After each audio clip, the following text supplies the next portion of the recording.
Africa, land of majesty and tradition, brimming with diamonds, gold, and natural wonder.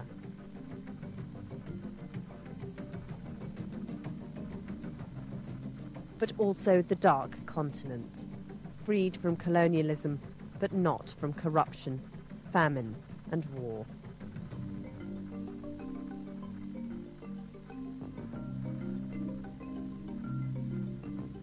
Politics has degenerated into winner-takes-all, where an autocratic ruler, the big man, reminiscent of the all-powerful village chief, rigs elections, emasculates the courts, squanders resources, and silences opposition. The president is more popular than the Constitution. The president has been put on a pedestal.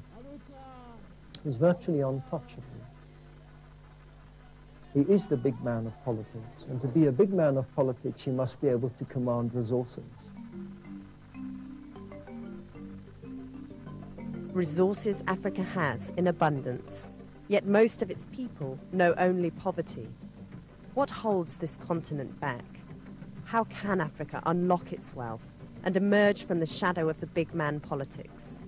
Will it ever beat a path to true democracy?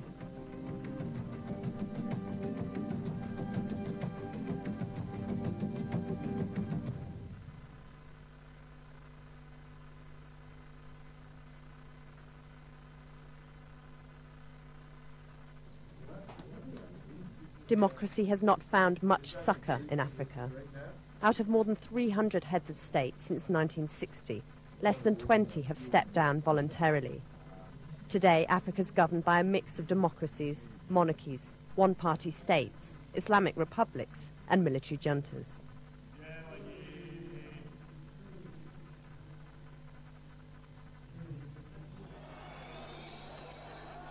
In the vacuum of fair political leadership which has yawned throughout independent Africa, the big man syndrome has crippled many economies. But the democratic process has taken root. First, South Africa saw off apartheid, and then helped foster an end to 15 years of military rule in Nigeria.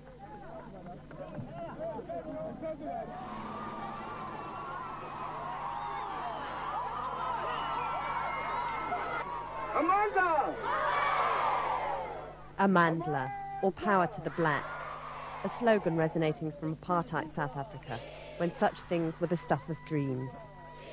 Since independence, scant African leaders have ruled wisely. Power has intoxicated and corrupted. But with the emergence of Nelson Mandela as a world-class leader, Africans were reminded that the big man can be beneficent and kind. He saw power as a privilege. His successor, Thabo Mbeki, says healthy African democracy means a better life for the masses. You hear people saying, we want to live as the whites do. And when you ask, what does that mean? They say we want to have a house, which must be electrified, must have running water. I must be able to buy a TV set and run it off the mains. That's their vision. You've got to impact on the standard of living of people in that way, so that you, as I say, you pull them out of the poverty. Mbeki is extremely sensitized to the dangers of the big man syndrome. To govern is, he says, to work for the people rather than wield power over them.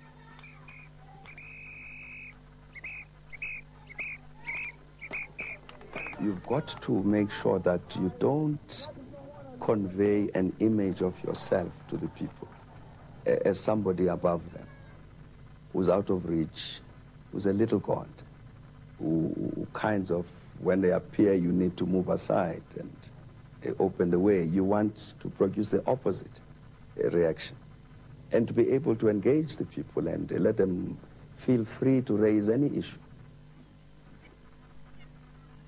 Across South Africa, land reform has given tens of thousands of black farmers access to land and to a feeling of belonging. Traditionally, Africans were subsistence farmers, but they were denied land under colonialism and apartheid. so their farming techniques remained rooted in the past. In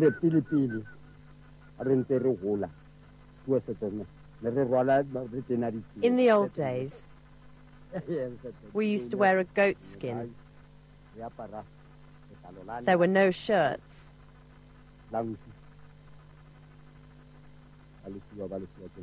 We would only wear a goat skin to the fields.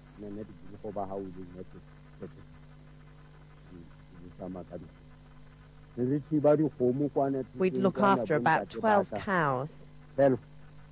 But now, mentoring projects see old guard white farmers teach black farmers the science of cattle selection and disease control.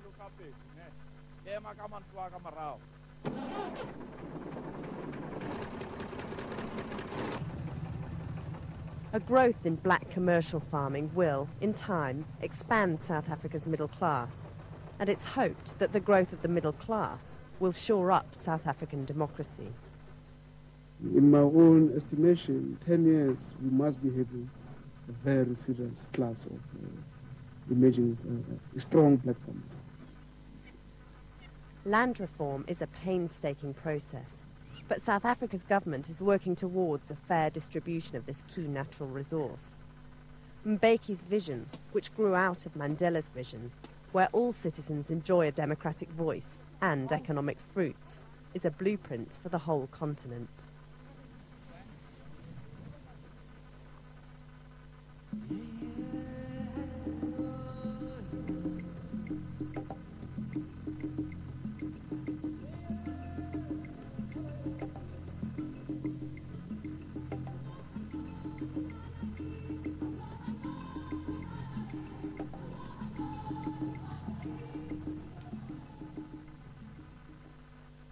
Africa has around 30% of the world's mineral resources, so it has every chance of wealth and success.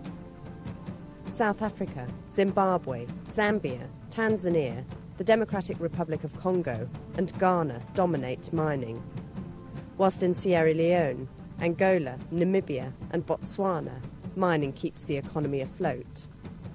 In 1999, Africa produced a staggering 80% of the world's platinum, 55% of its diamonds, 36% of its cobalt, 24% of its gold, 23% of its titanium, and 11% of the world's oil.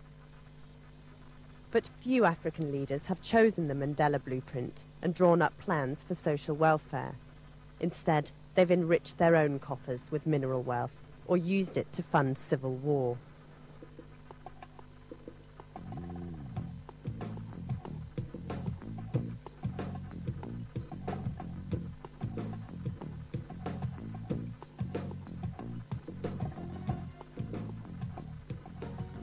In the bustling Sudanese capital, Khartoum, there's a growing breed of businessmen profiting from newfound oil wealth, despite the civil war here.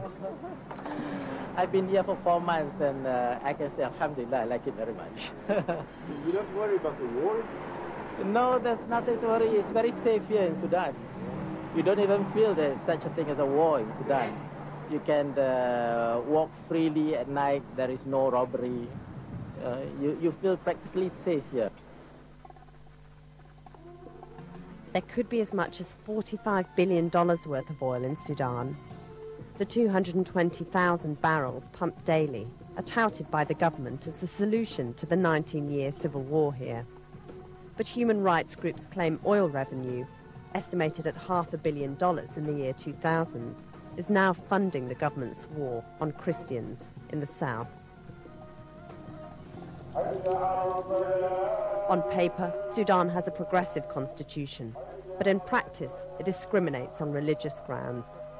Since 1989, it's considered itself Africa's first Islamic state. Our constitution guarantees freedom of religion.